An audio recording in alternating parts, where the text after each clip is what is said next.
Welcome and hello. This is a video tutorial in HEC RAS, and in this lesson, I'm going to be talking about a few different tools in the geometric data editor, specifically the cross-section points filter, sediment elevations, and pilot channels.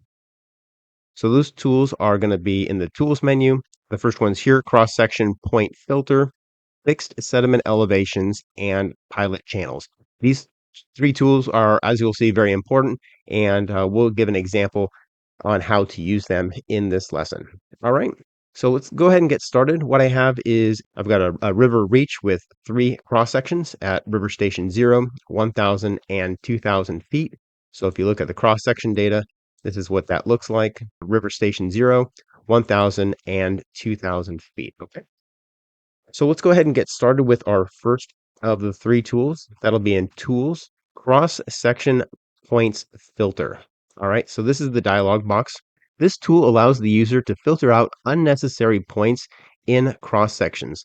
When creating cross sections from GIS, it's not uncommon to have too many points. The cross section itself can support up to 500 points, and you may end up with many unnecessary points that are not really required to describe the terrain. So what we have here is, I'll just describe it and show how it works. At the top, we have a tab for single location and then multiple locations. Right now, the multiple locations shows all three locations. I can select it and then move it over. I'm not going to do that though. I'm going to just use single location, and then you'll see how it could apply to multiple locations as well.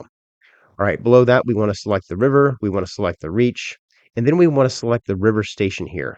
Now in parentheses, we see the number of points in the cross section, which is 8, and we also see number of points removed, which is 0. So we have 8 for these three cross sections, and this tool allows us to reduce the number of points that are unneeded, assuming we have dozens or even hundreds of points in the cross section. That is too many. Now, this particular cross section you see here has 8 points, and they're all pretty much important. So what I'm going to do is add some unneeded points, and then we'll use this cross section point filter tool to reduce those unneeded points. Further down below, we have two different tabs. There's the near and collinear filter. So this is going to remove points that are too close to each other in vicinity based on a horizontal tolerance and vertical tolerance, or it's really two tools here. Collinear filter, this tool over here is going to remove unneeded points that are basically on the same line. So if you have 3 points that are on the same line, you really don't need that center point, right? It would describe the exact same geometry without that second point. You could just connect points 1 to 3 without needing point 2.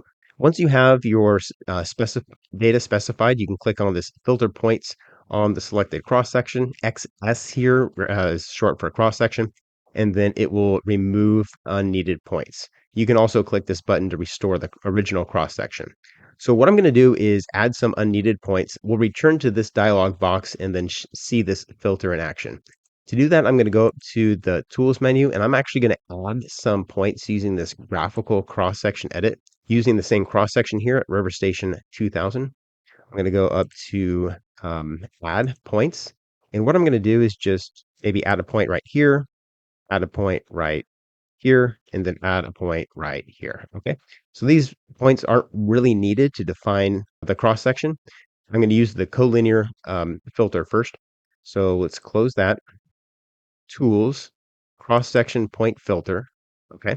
So now we have 11 points, you see, none of which have been removed. And then for this collinear filter right here, I just need to specify a tolerance for the vertical change and the slope change. So let's go ahead and just run the filter and then see if any of the 3 points we just added will be removed.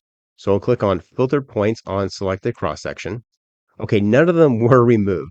So what I'm going to do is actually put like this first point exactly on the line. Therefore, even a small tolerance like this would still remove it.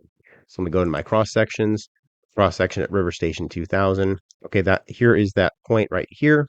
It's supposed to be at an elevation of, we'll just say 69, and then apply. Okay, now let's go back to our tools, cross section point filter. And now I expect this point to be removed. So I'll click filter points on selected cross section, and boom, it's gone because we have the original ground in purple and that's why we're seeing that point. But then the filtered ground is in black here, and that point is not black. I should be able to increase or decrease the tolerance rather, and then these other points should be removed. So let me go ahead and increase this to say 0.1, and this maybe to zero point 0.2. So let me see if that removes any of the points. Okay, I'm looking to remove this point here and this point here. We're down to 10. We've removed one. Let's go zero point 0.2 and maybe zero point 0.1. Filter points removed. Okay, they're still both here. Let me increase it to even a higher number, zero point 0.5 and 0.05. Boom. Based on these new tolerances, this point that's around station 800, maybe a little bit more, was removed. So we've removed 2 points here, but we have one more to go. That's this one here. I believe that's based more on this vertical tolerance filter. So let me just change it to something like 2, and then boom, it's gone as well. So I can restore those points if I want by clicking this restore cross-section button. Boom, they're back, or I can remove them as before. Okay. So if I click OK, they should be gone. Let me just double check. Yep, they're gone back to the original 8 points. Now I'm going to add some points to show how the other filter worked, the near point filter. I'm going to add them in the cross section here. So I'll add some points right between station 100 and 300 in this cross section. So I'll click on this record here, insert a few rows, say 150.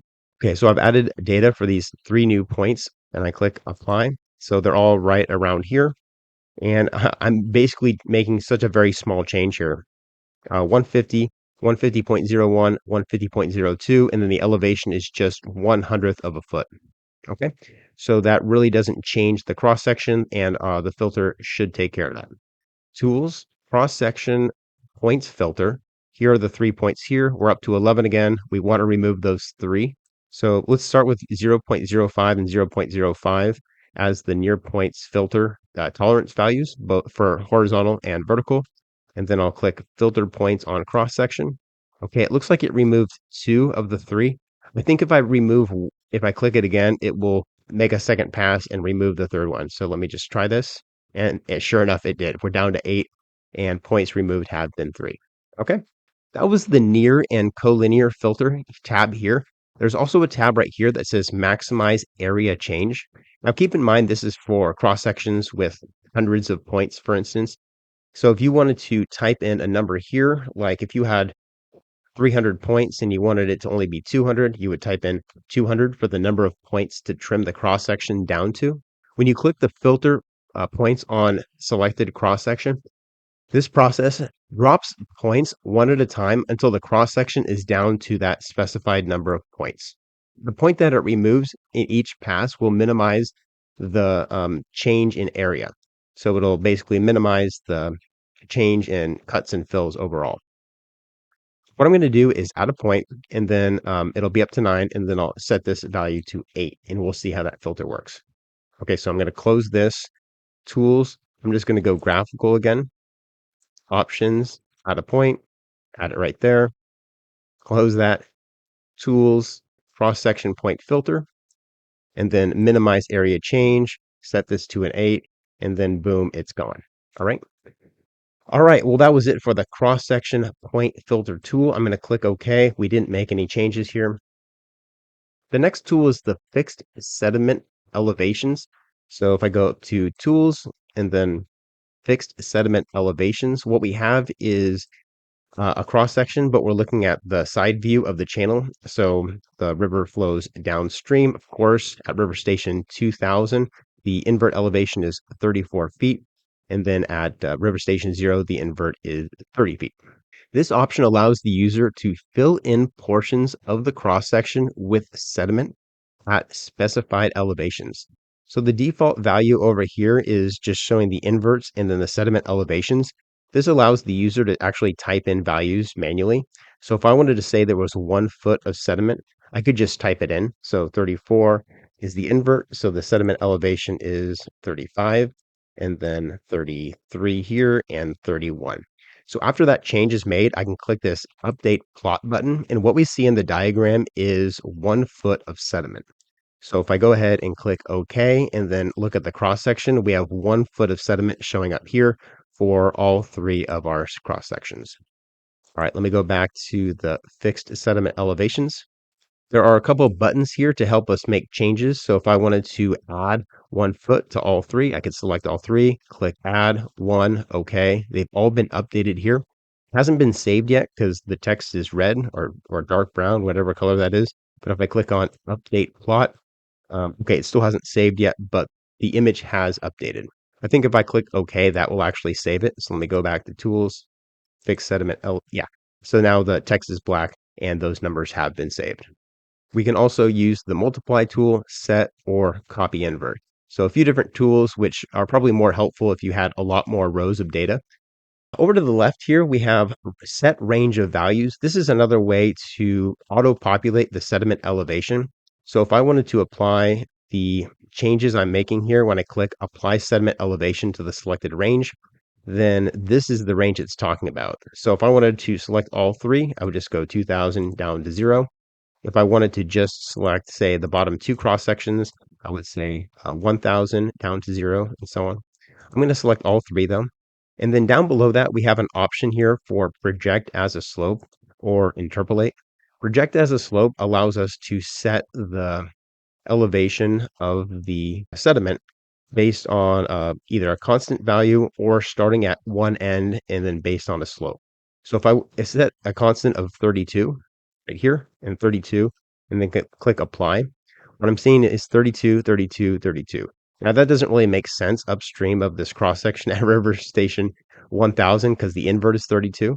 So in that case, I could just set that the upstream cross section to 1000, click this button, and then I could just set this to 34. Oops. Let me backspace 34 and then update plot. Okay. Now, say for instance, I wanted to use one of these other options. Say I wanted to just say it's a 1 foot of sediment the whole way. Then I could say it's 31 is the elevation, and that's going to apply to the downstream cross section. And then the slope here would be the slope of the top of the sediment. So if I wanted to make it the same as the channel slope, that's currently 0.2%. I'll type in 0.002, apply, and then, oh, I need to change this to 2000. Okay, there we go. And then apply. There we go. So these numbers have been updated. All right. So that is how to add sediment to multiple cross sections at the same time. Of course, there's other operations and combinations of data to try, but this is just introduction to how this tool works. All right. So before we leave, I'm going to copy invert. Okay. Copy invert. Okay, perfect. So that just sets it down to the same sediment elevation for invert, effectively no sediment. All right, so let me update and click OK.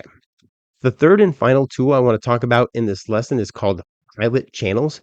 So again, our geometric data editor, in the tools menu, we have pilot channels right here.